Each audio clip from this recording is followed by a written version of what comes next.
11장에서 야곱은 어, 라반의 땅이었던 하란을 떠나서 가나안 땅, 아버지 이삭이 있는 땅, 또한 할아버지 아브라함이 또한 머물렀던 그 가나안 땅으로 왔습니다.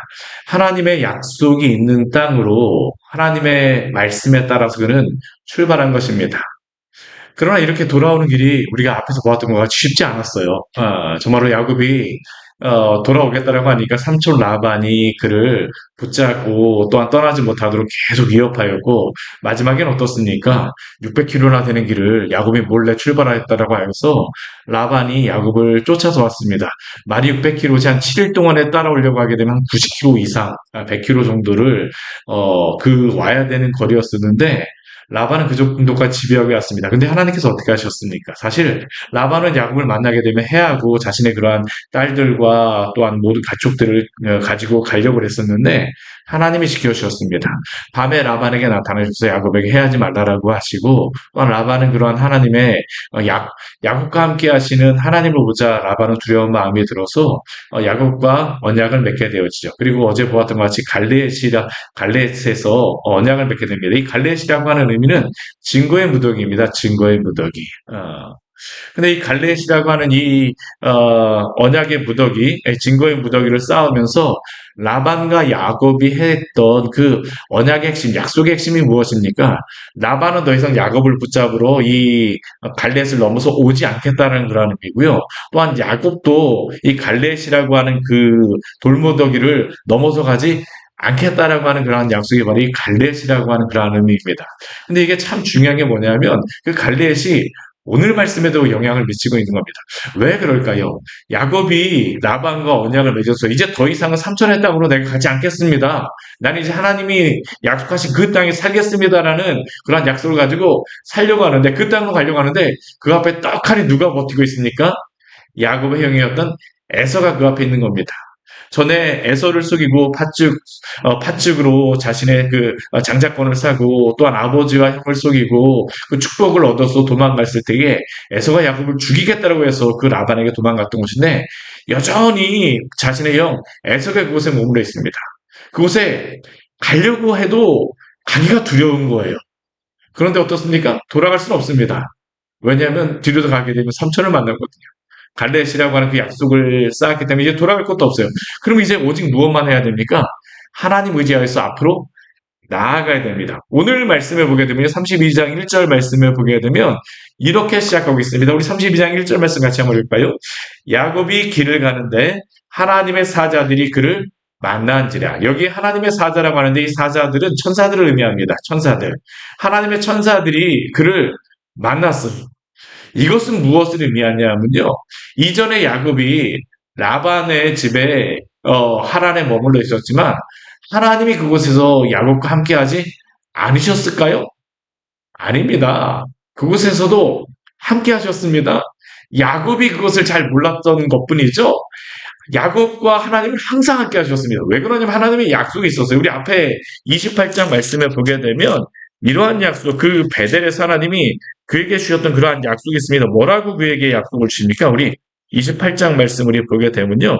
우리 28장 35절 자신의 형 에서를 피하여 도망갈 때에 하나님이 야곱에게 베델에서 그 밤에 나타나셔서 이렇게 약속하셨습니다. 우리 28장 15절 같이 읽겠습니다.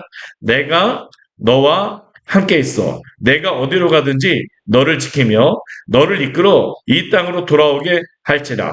내가 내게 허락한 것을 다 이루기까지 너를 떠나지 아니하리라 하신지라. 야곱에게는 이 약속이 굉장히 중요한 것입니다. 하나님이 여기서 뭐라고 말씀하셨어요? 내가 너와 함께 있어. 내가 어디로 가든지 어떻게 한다고요? 항상 함께 있겠다라고 말씀하십니다. 너를 지키겠다라고 말씀하시고요. 지킬 뿐만 아니라 너를 이끌어서 다시 어디로 오게 하시겠다고요? 이 땅으로 오게 하시겠다라고 약속하여 주셨습니다. 우리가 앞에 31장 말씀에도 보게 되면요. 야곱이 이곳으로 출발하는 것도 하나님이 야곱에게 명령하셔서 출발하게 하시는 거였어요. 그렇죠. 하나님이 야곱에게 나타나셔서 출발하라고 말씀하십니다. 야곱을 지켜주셨습니다.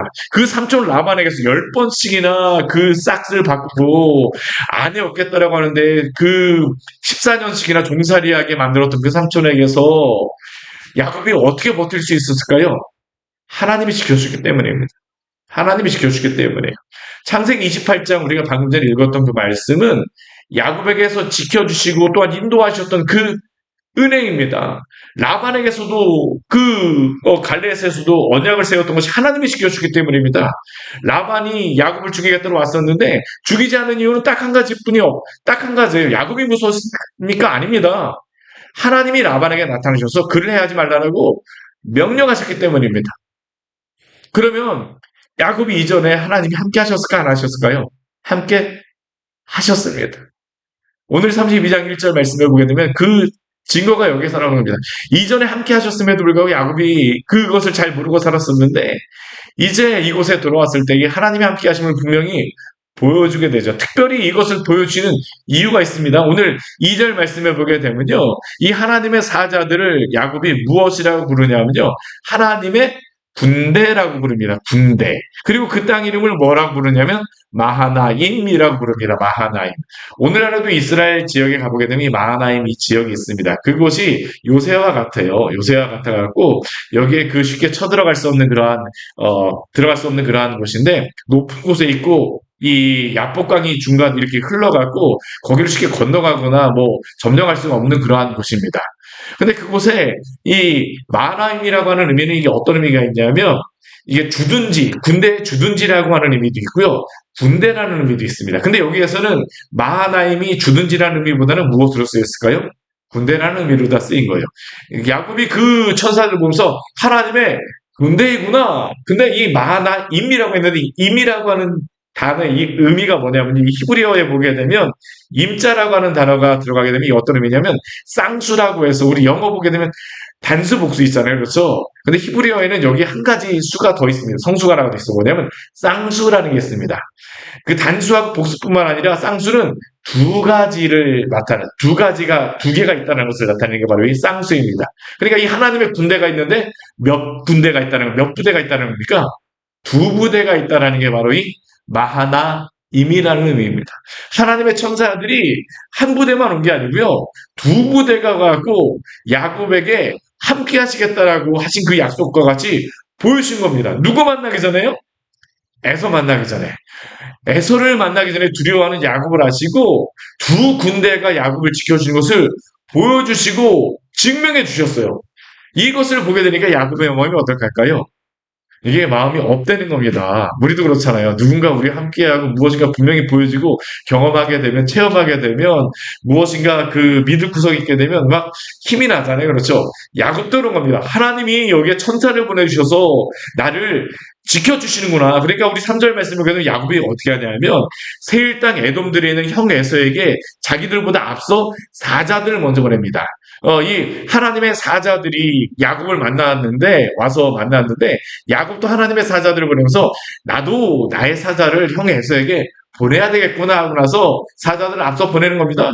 형님 제가 이제 가게 되어집니다 하고 사자들에게 이야기를 하죠. 그런데 우리 4절 말씀을 보게 되면 야곱의 변화된 성품이 나타납니다. 우리 4절 말씀 같이 한번 읽어봐요. 32장 4절입니다. 그들에게 명령하 이르되 너희는 내 주 에서에게 이같이 말하라. 주의 종 야곱이 이같이 말하기를 내가 라반과 함께 거류하며 지금까지 머물러 있었사오며. 여기에 야곱이 자신을 뭐라고 이야기하냐면요. 주의 종 야곱이라고 합니다. 형에게는 무엇이라고 이야기합니까? 내 주 에서라고 이야기합니다. 우리가 이전에 야곱이 에서를 속일 때에는 에서를 향해서 주인이라고 형을 가지고 주라고 이야기했을까요? 아닙니다. 그는 형에게 장자권을 빼앗기 위하여서 형의 그런 권리를 다 빼앗고자 하는 게 야곱이었습니다. 그런데 라반에게 20년 동안 시컨 속고 어떻게 보면 그 겸손해지고 나니까 어떻게 될까요? 겸손해지는 겁니다. 야곱의 변화된 모습이 나오죠. 겸손해졌어요. 내가 이제는 그렇게 내가 싸워갖고 더 이상 얻어낼 수 있는 것은 아니구나. 야곱이 부자가 되고 또한 그가 뭐 자녀를 많이 낳게 된 것도 라반에게 싸워서 얻어낸 게 아닙니다. 누가 주셨습니까? 하나님이 주셨습니다. 야곱이 이걸 알게 된 겁니다. 어느 정도 알게 됐어요. 그러니까 에서에게 내주 에서라고 기꺼이 부르죠. 자신은 뭐라고 또 낮춰서 얘기합니까? 주의 종 야곱이라고 이야기합니다. 그런데 야곱이 이 정도 하게 되면 형 에서가 그래 20년 동안 떠나갖고 얼마나 고생했니 하고선 인정해 줄 줄 알았으면 더군다나 하나님이 응답해 주셨잖아요. 그렇죠? 그 라반에게 나타나셨던 그 야곱이 여기까지 오는 가운데 여러 번 하나님이 나타나셨습니다. 하란에서도 야곱에게 나타나시고요. 라반에게도 하나님이 나타나셔서 라반을 통하여서 야곱에게 말씀하시고요. 또한 지금 이곳에서도 하나님의 사자들을 통해서 나타나셔서 보여주셨어요. 그러니까 야곱이 하나님의 이 은혜, 하나님이 놀라우신 그러한 함께하심을 알게 되니까 자신 있게 보내갖고 이렇게 되면 하나님이 뭐 고속도로 같은 길을 내주시겠지, 잘 되겠지 했는데요. 한번 뒤에 한번 보십시오. 우리 그 5절 말씀에 보게 되면 내가 소와 나귀와 양떼와 노비가 있으므로 사람을 보내어 내 주께 알리고 내 주께 은혜 받기를 원하나이다라고 이야기하였는데 우리 6절 말씀에 보면 어떤 말씀이 있습니까? 우리 6절 말씀 같이 한번 볼까요? 사자들이 야곱에게 돌아와 이르되 우리가 주인이여 에서에게 이른즉 그가 400명을 거느리고 주인을 만나러 오더이다. 야곱이 기대했던 것은 무엇입니까? 형님, 이제는 내가 더 이상 형을 속이는 그 야곱이 아니고요. 형은 이제 나의 주인입니다. 나는 기꺼이 당신의 종으로서 그 있기를 자처하겠습니다라고 겸손하게 이야기했습니다.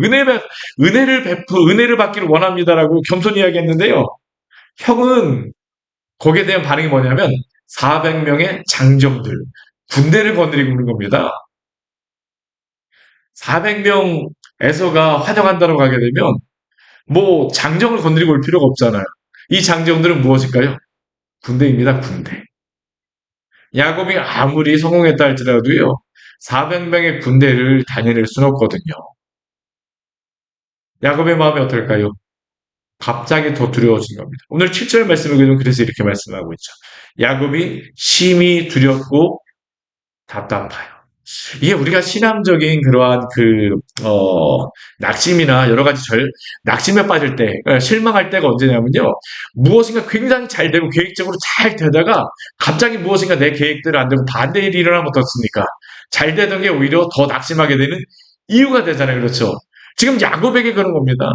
하나님이 나와 함께 하시고 이렇게 응답하시고 이렇게 해갖고 에서에게 사자를 보내 하나님이 나에게 사자를 보내신 것 같이 에서에게 사자를 보내게 되면 나를 이해하고 잘 맞아주고 400명의 환영 인파가 올 거라고 생각했을지 모르겠는데요. 400명의 장정을 건드리고 온다는 이야기 들으니까 야곱의 마음이 심히 두렵고 답답한 겁니다. 우리 같으면 이런 상황 가운데 어떻게 될까요? 두려울까요? 안 두려울까요?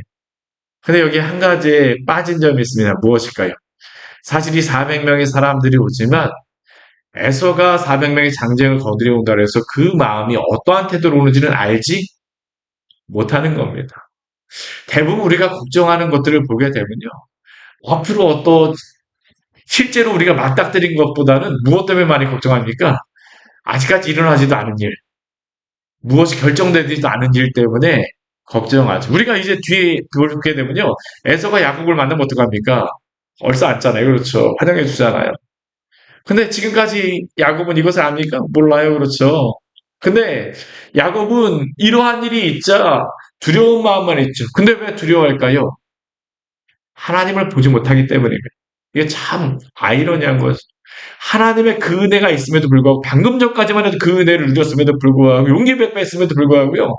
당장 내 눈앞에 400명의 군사들, 장정들이 온다는 그런 이야기를 듣자 두려운 가운데 이렇게 눌려가고 그 가운데 어찌할 바를 모르는 것입니다. 사랑하는 여러분, 이러한 때에 주님 바라보시기를 바랍니다. 이제 이후서부터는 야곱의 걱정의 그러한 모습이 나오죠. 어떻게 행동합니까? 야곱이 그 7절 말씀을 보게 되면 이 이야기를 듣자 심히 두렵고 답답하여서 자기와 함께인 동행자와 또한 양과 소와 낙타를 몇 대로 나눈다고요? 두 대로 나누었다고 합니다. 오늘 말씀을 보게 되면요. 두 때가 사실은 두 번 나옵니다. 어디에서 나올까요? 하나님의 천사가 두 부대가 나타났었는데 야곱이 이번에 두려워하니까 어떻게 합니까? 두 대로 나눠가고 이 짐승들을 사람들도 나누게 됩니다. 왜 나눕니까? 하나는 뭐 에서에게 빼앗긴다 할지라도 하나는 도망가겠다. 이게 바로 야곱의 계획이잖아요. 우리 8절 말씀에 보면 그겁니다. 에서가 한 대를 치면 남은 한 대는 피하리라. 근데 이때 은혜가 있습니다. 무슨 은혜일까요? 기도합니다. 우리 9절 말씀에 보게 되면 이게 바로 야곱의 변화되어진 건데요. 야곱이 하나님께 기도하기 시작하죠. 뭐라고 기도할까요? 우리 9절 말씀 같이 한번 볼까요? 야곱이 또 이르되 내 조부 아브라함의 하나님, 내 아버지 이삭의 하나님 여호와여, 주께서 전에 명령하시기를 내 고향 내 족속에게로 돌아가라. 내게 은혜를 베풀리라 하셨나이다. 그리고 그 뒤에도 보게 되면 계속 야곱의 기도가 계속 나옵니다. 앞에서 야곱은 에서에게 은혜를 구하였는데 근데 야곱의 계획과 같이 되질 않습니다. 사람에게 은혜를 구하였는데요. 계획처럼 되지 않아요. 그러니까 이제 야곱은 누구에게 은혜를 구합니까? 하나님께 은혜를 구합니다. 지금까지 야곱을 지키셨던 분이 누구일까요? 하나님이십니다. 하나님. 야곱은 지금 이 순간에 그 마음이 흔들리고 또한 할 때에 하나님이 나와 함께 하시는 것을 기억하는 거죠. 사랑하는 여러분, 어려울 때마다 주 앞에 기도하시기를 바랍니다. 근데 이것이 바로 야곱의 변화되어진 모습이에요. 이전에 야곱 라반 집에 갔을 때에 라반의 집에 도착해서 기도했습니까? 기도 안 했습니다. 근데 이번에 어떻게 해요? 기도해요. 하나님이 야곱을 여기만큼까지 인도하신 거죠. 하나님 의존하는 법을 배운 겁니다. 그리고 하나님 앞에 간절히 기도하기 시작하죠. 주께서 내게 모든 은총을 감당할 수 없었사오나 지금 이렇게 두 때를 이루었는데 주께 간구하오니 내 형의 손에서 에서의 손에서 건져내시옵소서. 또한 그가 기도하는 그러한 중요한 내용 중에 한 가지 뭐냐면요. 이것은 아까 우리가 28장에서 보았던 것 같이 야곱에게 하나님이 직접 주셨던 약속의 말씀을 가지고 기도하는 겁니다. 야곱은 다른 거 가지고 기도하지 않아요. 하나님의 말씀 가지고 기도하죠. 우리가 기도할 때 가장 좋은 방법은 무엇입니까? 말씀 가지고 기도하십시오. 오늘 새벽에 들었던 이 말씀, 또한 우리에게 깨닫게 해주시고 알게 해주셨던 그 말씀 가지고 날마다 기도하십시오. 그러나 야곱은 어떻습니까? 여전히 두렵습니다. 뭐 기도했다라고 안 하는 것이 아니죠. 야곱이 할 수 있는 것을 하는 겁니다. 우리 13절 말씀에 보게 되면 거기서 밤을 지내면서 그 소유 중에서 형 에서를 위하여 예물을 택하여서 우리 14절 15절 보게 되면 암염소, 순염소, 암양, 순양, 전나는 낙타, 암소, 황소, 암나기, 뭐 새끼에 그렇게 다 나누는데요. 왜 이렇게 나눴을까요? 아까는 두 때로 나눠서 이렇게 하겠다라고 했잖아요. 그렇죠? 이 때들을 이 모양 단위로 다 해갖고 이 순서대로 보내는 겁니다. 더 세분화하죠. 이걸 어떻게 하면 내가 이것을 할 수 있을까? 그러나 이번에는 무엇하고 합니까? 하나님께 기도하고 하죠. 아무것도 안 하는 건 아닙니다. 그리스도인들이 하나님 앞에 기도할 때에 또한 우리에게 맡겨진 일들을 잘 감당하시기를 바랍니다. 그러한 것 가운데에 하나님이 오늘도 함께 하십니다. 오늘 뒤에 말씀을 16절부터 21절까지의 말씀을 보게 되면 야곱이 어찌할 바를 모르는 그러한 모습이 나와요. 좀 더 가야 되나? 말아야 되나? 기도하고 나서도 다시 우리도 그렇죠. 이걸 해야 됩니까? 말아야 됩니까? 그러나 우리가 기억할 것은 무엇입니까? 그러한 순간에도 하나님은 우리와 함께 하십니다. 그리고 하나님을 의지하는 자를 하나님이 지켜주심을 기억하며 오늘도 주님 안에서 충성하며 또한 맡겨진 일을 잘 감당하시기를 축원합니다. 같이 기도하도록 하겠습니다. 하나님 아버지 오늘 말씀을 통하여서 하나님께서 야곱과 함께 하심을 또한 그 가운데에 야곱의 모습을 통하여서 우리에게 은혜의 말씀을 주셔서 감사를 드립니다. 하나님께서 이렇게 두 부대의 천사들을 보여주시고 함께 하심을 보여주셨음에도 불구하고 막상 에서에게 사자를 보내서 자신의 계획대로 되어지지 않자 오히려 더 큰 두려움과 더 큰 하나님 아버지 마음의 걱정 가운데 빠지는 야곱의 모습을 봅니다. 어찌 보면 우리의 모습입니다. 하나님 앞에 기도하고 또 하나님 앞에 여러 가지 또 간구도 하고 또한 하나님을 의지하지만 그러나 여러 가지 일들을 만날 때마다 두렵습니다. 그러나 주님 그러한 모든 순간에도 우리와 함께 하시는 하나님을 바라보게 하여 주시고 우리 주 예수 그리스도 안에서 우리에게 계신 그 구원의 은혜를 따라 성령께서 우리와 동행하시며 우리의 모든 삶을 이끌어 가심을 기억하며 담대하게 또한 오늘 하루 우리에게 맡은 일을 잘 감당할 수 있도록 은혜 내려 주시옵소서. 또 오늘 시험 앞두고 있는 우리 자매 그 시험에 그런 모든 것들도 함께하여 주시고 행하는 그런 모든 일들 가운데에서 또한 우리 광야의 샘교에 속한 모든 지체들 또한 이 자리나 우리 귀한 우리 모든 지체들 안에 하나님께서 당신의 그러한 은혜를 오늘 하루도 베풀어 주시옵소서. 예수님 이름으로 기도드립니다. 아멘. 오늘 말씀 같이 기억하시면서 기도하며 나가도록 하겠습니다.